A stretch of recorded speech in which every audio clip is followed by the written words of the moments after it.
आप सभी विद्यार्थियों का हार्दिक स्वागत, हार्दिक अभिनंदन। प्रिय विद्यार्थियों, बीए फर्स्ट ईयर हिंदी साहित्य का फर्स्ट पेपर आपके लिए प्राचीन काव्यामृत या प्राचीन काव्य, जिसमें से आपके पाठ है रसखान, इसका दूसरा भाग पढ़ेंगे। रसखान का पहला भाग हम पढ़ चुके हैं, वो बहुत अधिक महत्वपूर्ण है, उसको भी आप देखिएगा, क्योंकि उसमें रसखान का परिचय और रसखान की काव्यगत विशेषताएं या रसखान का काव्य सौंदर्य दिया हुआ है, तो उससे संबंधित भी प्रश्न पूछे जाते हैं। आज हम इसके पदों की मुख्य मुख्य व्याख्याएं पढ़ेंगे। एक एक वीडियो इसका और आ सकता है, क्योंकि व्याख्याएं थोड़ी लंबी है, तो इसके लिए एक वीडियो इसका और आ सकता है। बाकी दो वीडियो में लगभग ये पूरा हो जाएगा। चैनल को सब्सक्राइब नहीं किया, सब्सक्राइब कर लीजिए ताकि वीडियो बनने पर आपके पास नोटिफिकेशन आ जाए, क्योंकि एग्जाम आने वाली है तो उसके लिए मॉडल पेपर वगैरह बहुत अधिक यानी अपलोड होते रहेंगे। पहला पद देखिए। पहले पद में रसखान कहते हैं, यानी अपनी एक विचार व्यक्त करते हैं, अपनी एक यानी भविष्य की बात व्यक्त करते हैं। वो कहते हैं कि अगला जन्म मुझे मिले तो मुझे क्या बनना चाहिए। और वो कहते हैं कि मानुष हो तो वही रस खानी बरसो ब्रज गोकुल गांव के कवारन, जो पशु हो तो कहाँ बस मेरो चरो नित नंद की धेनु मजारन, पाहन हो तो वहीं गिरी को जो दरियो कर छतर पुरंदर धारन, जो खग हो तो बसेरो करो मिली कालिंदी कूल कदम्ब की धारन। कितनी सुंदर बात कही है। यदि हम इसका व्याख्या करें तो व्याख्या करने से पहले हमें प्रसंग लिखना होता है, प्रसंग के बाद उसकी व्याख्या करनी होती है, व्याख्या के बाद उसमें कौन सी बात विशेष है वो लिखनी होती है। तो मैं उम्मीद करता हूं कि प्रसंग में हम इस प्रकार लिखेंगे, प्रसंग में हम इस प्रकार लिखेंगे कि प्रस्तुत पद्यांश रसखान द्वारा विरचित, रसखान द्वारा विरचित सुजान रसखान से उद्धृत है। कहां से उद्धृत है? सुजान रसखान से उद्धृत है। और इसमें कवि रसखान के भक्ति का या रसखान की अनन्य भक्ति का परिचय दर्शाया गया है, या श्री कृष्ण के प्रति एक अनन्य निष्ठा व्यक्त की गई है। व्याख्या हम इस प्रकार करेंगे कि रसखान कवि कहते हैं कि यदि मैं अगले जन्म में मनुष्य बनूं, मानुष हो तो, अगर मैं मनुष्य बनूं तो मुझे वही रसखान का जन्म मिले। तो मेरी प्रबल इच्छा है कि मैं मानुष हो तो वह रसखान बसो ब्रज गोकुल गांव के वारन, यानी उसी मेरी प्रबल इच्छा यह है कि ब्रज में गोकुल गांव के ग्वालों के बीच में निवास करने वाला कोई ग्वाला बनूं। अगर मैं मानुष हो तो वही रसखान बसो ब्रज, यानी रसखान के रूप में, और ब्रज में गोकुल के का एक ग्वाला बनूं, गोकुल गांव का कोई ग्वाला बनूं। यदि जो पशु हो तो कहां बस मेरो, यदि मुझे अगले जन्म में पशु बना दिया जाए तो मेरा मन है कि मेरा मन है यानी कि मैं क्या बनूं? जो पशु हो तो कहां बस मेरो, यदि मैं पशु बनूं तो मेरा बसेरा कहां हो? चरोनित नंद के धेनु मदारण, अर्थात नंद बाबा की गायों के मध्य चरने वाला एक धेनु, धेनु मंजारा, अर्थात नंद बाबा की गायों के बीच चरने वाला कोई नंदी बनूं, पशु बनूं, यानी ताकि मैं उनकी गायों में चरता रहूं। तो मैं चाहता हूं कि ऐसी गाय बनूं जो सदा नंद बाबा की गायों के बीच में चरती रहे, और इस कारण मुझे श्री कृष्ण का सामीप्य मिल सके। पाहन हो तो वहीं गिरी को, और यदि मैं पत्थर बनूं तो मैं उसी पहाड़ का बनूं जिस पहाड़ को श्री कृष्ण ने अपनी अंगुली पे धारण किया था, अर्थात मैं उसी गोवर्धन पर्वत का पत्थर बनूं ताकि मुझे भी श्री कृष्ण का सामीप्य प्राप्त हो। जो कग हो तो बसेरो करो, यदि मुझे पक्षी बनने का अवसर प्राप्त होता है तो मेरी इच्छा है कि मैं उसी कदम्ब की डालों पर, अर्थात यमुना नदी के तट पर स्थित जो कदम के पेड़ है, उन कदम के पेड़ों में रहने वाले उस पक्षी के रूप में बनूं। यानी यदि मैं अगली योनि में यदि मुझे पक्षी बनने का अवसर प्राप्त होता है तो मैं हमेशा यमुना के तट पर स्थित कदम की डालों पर निवास करता रहूं। हर जन्म और हर योनि में मैं श्री कृष्ण का सामीप्य चाहता हूं। इस पर आप देखेंगे अलंकारों में अनुप्रास अलंकार का प्रयोग हुआ है। अनुप्रास अलंकार का प्रयोग तो आप देखते हैं यानी बहुत अधिक, जैसे कालिंदी कूल कदम्ब की डार, यहाँ पर इसमें जो है अनुप्रास अलंकार है। इसके अलावा इसमें इसमें एक विशेषता यह है कि प्रस्तुत पद में कवि रसखान की एक निष्ठा और अनन्य आस्था को अभिव्यक्ति दी गई है। भाषा ब्रज है। बस तीन विशेषताएं लिखनी है। अगला है अगले में लिखते हैं कि आठों सिद्धि नवों निधि को या लकुटी अरु कामर या पर राजत हूँ पूर कोत जिडारो आठों सिद्धि नवों निधि को सुख नंद की गाय चराय बिसारो रसखान कबो इन आंकन सो ब्रज के बन बाग तड़ाग निहारो कोटिक हूँ कल दूत कथाम करिल के कुंजन ऊपर वार। वैसे तो आपको वही लिखना है कि सुजान रसखान से लिया गया है और इसमें रसखान की अनन्य भक्ति निष्ठा का वर्णन किया गया है। आगे वो अगले जन्म में वो क्या कहते हैं, अगले जन्म के लिए वो क्या कहते हैं, और रसखान कहते हैं कि मैं गोप कुमार के रूप में गाया चराने वाले श्री कृष्ण की छड़ी और कामलिक का सामीप्य यदि मुझे मिल जाता है तो मैं तीनों लोकों के राज्य को न्यौछावर कर सकता हूँ। या लकुटी और कामरिया पर अर्थात श्री कृष्ण की लकुटी और उस कंबल पर का सामीप्य मुझे प्राप्त हो जाता है तो मैं तीनों लोकों का राज्य उस पर न्यौछावर करता हूँ। वो तीनों लोकों का राज्य मुझे नहीं चाहिए। आठों सिद्धि नवों निधि को सुख, अर्थात आठों सिद्धियां और 9 प्रकार की जो निधियां हैं उन सभी का सुख है मुझे यदि नंद बाबा की गायें चराने के लिए मिल जाती है, नंद बाबा की गायों का ग्वाला बन जाता हूं तो मुझे आठों सिद्धि और 9 निधियों का सुख भी उन पर न्यौछावर कर देता हूं। रसखान कबो इन आंखिन सो, रसखान कहते हैं कि यदि मेरी इन आंखों से यदि कभी मुझे ब्रज के ये वन बाग और तड़ाग देखने का मुझे अवसर प्राप्त हो जाता है तो कोटि कहूं कलदूत के धाम करील के कुंजन ऊपर वारो।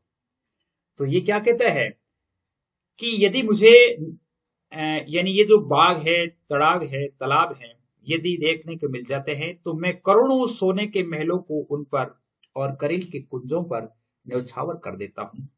यानी मुझे इस जगह यदि विचरण करने के लिए अवसर प्राप्त होता है, श्री कृष्ण की गोपियों, श्री कृष्ण और गोपियों की रासलीला देखने का अवसर प्राप्त होता है तो मैं सब कुछ न्यौछावर करने को तैयार हूं। इसमें भी आपके अनुप्रास अलंकार है और सवैया छंद है। कौन सा है?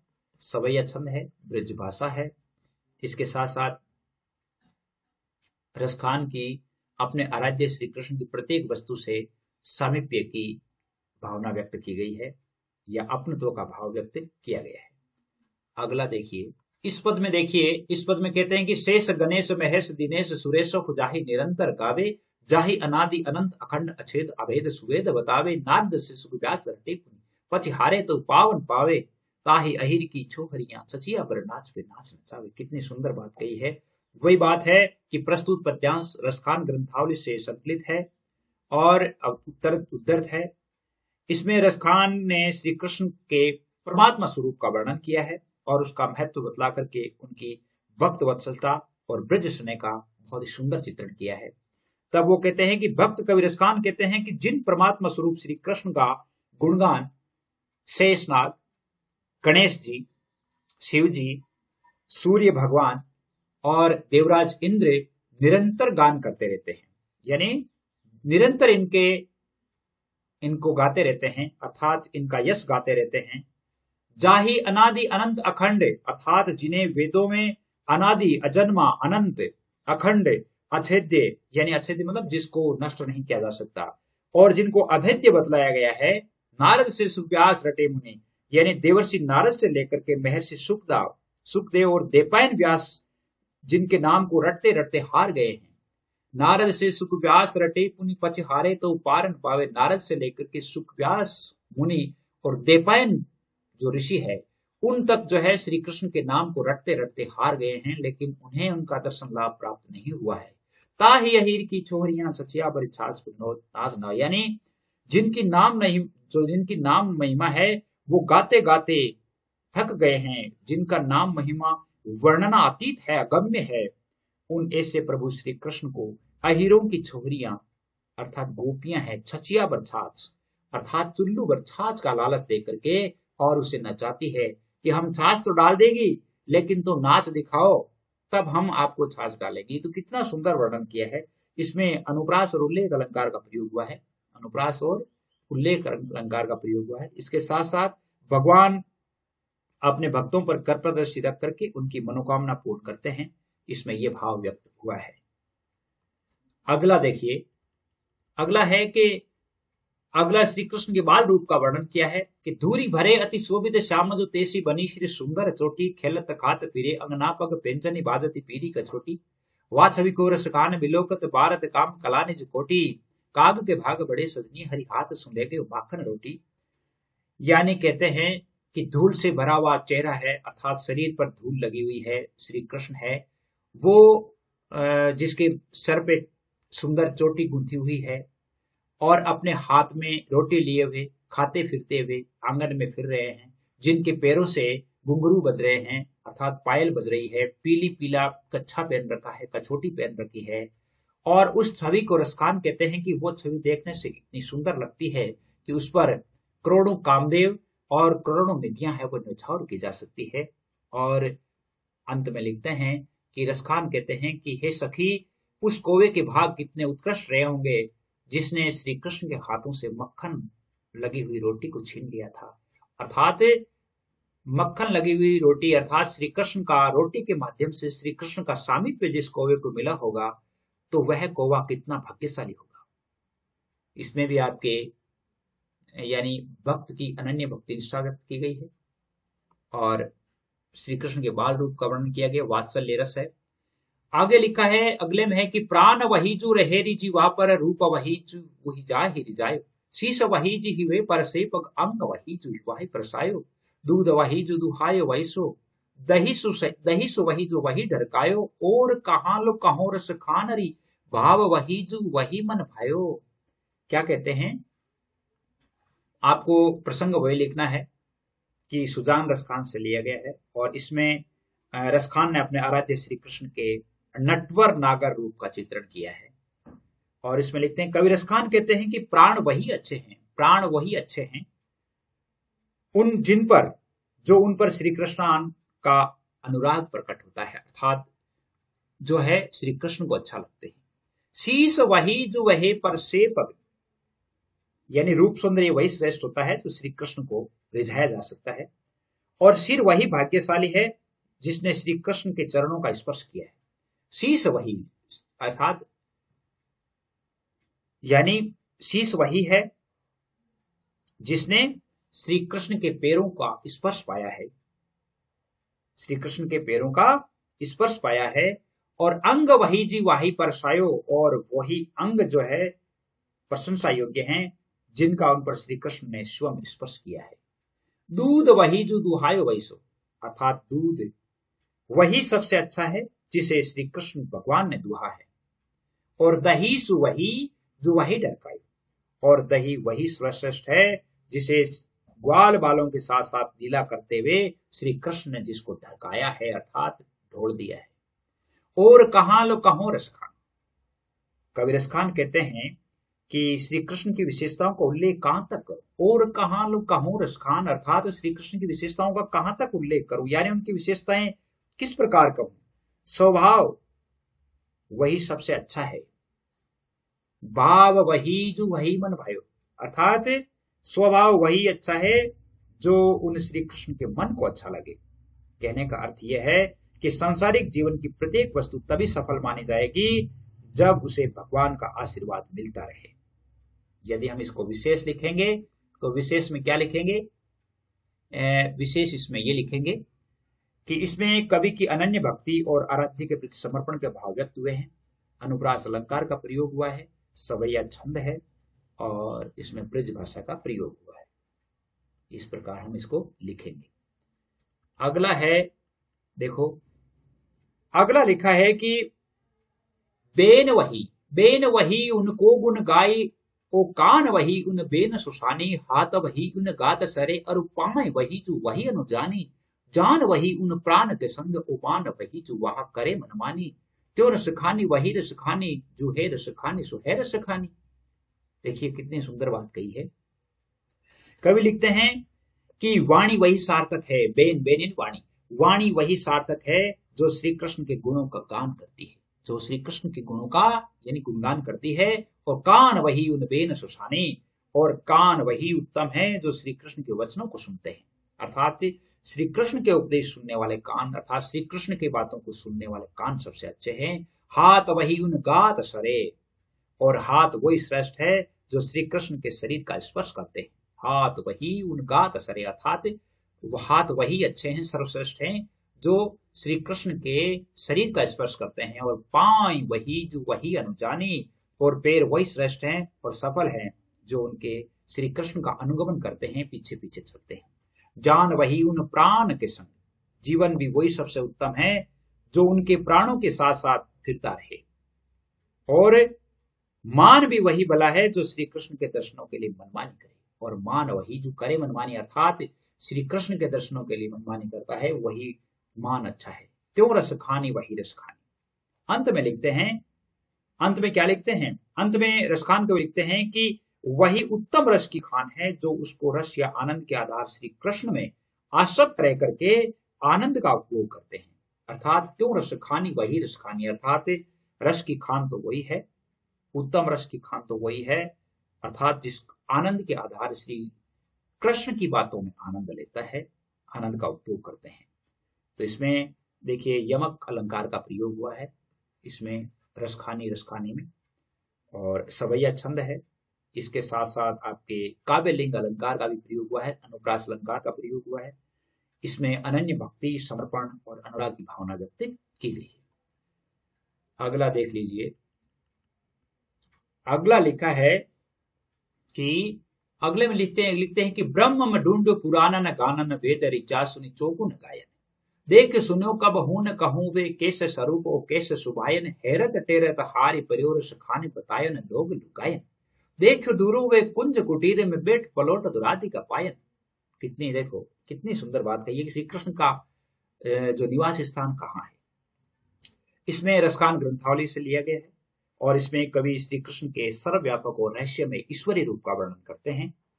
अब इसमें क्या लिखते हैं कि जिस परमात्मा स्वरूप को ज्ञानी लोग सारी सृष्टि में ढूंढते रहते हैं, ब्रह्म में ढूंढो पुराणन गानन, ढूंढते रहते हैं पुराणों तथा अन्य ग्रंथों में जिनका गान करते रहते हैं, जिनके रहस्य का ज्ञान प्राप्त करने के लिए भक्तगण वेद मंत्रों का उच्चारण है वो चौगुने उत्साह के साथ करते हैं।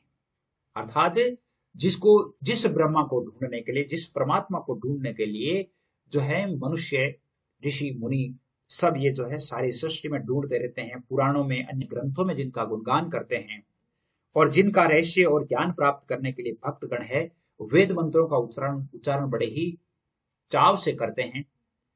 देख सुनो कब हूं न कहूं, देख सुनो न कब हूं न कहूं वे कैसा स्वरूप हो कैसे सुभाय, और परमात्मा के स्वरूप का आकार का निरंतर प्रयास करने पर भी कहीं देखा नहीं गया है, और ना ही कहीं सुना गया है, और ना ही उनके स्वभाव का किसी को पता चला है।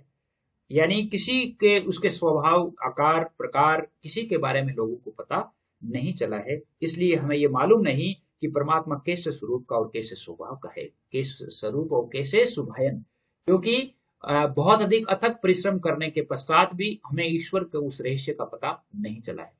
टेरत हेरत हारि परिवर खान बतायो ने लोग लुगाए।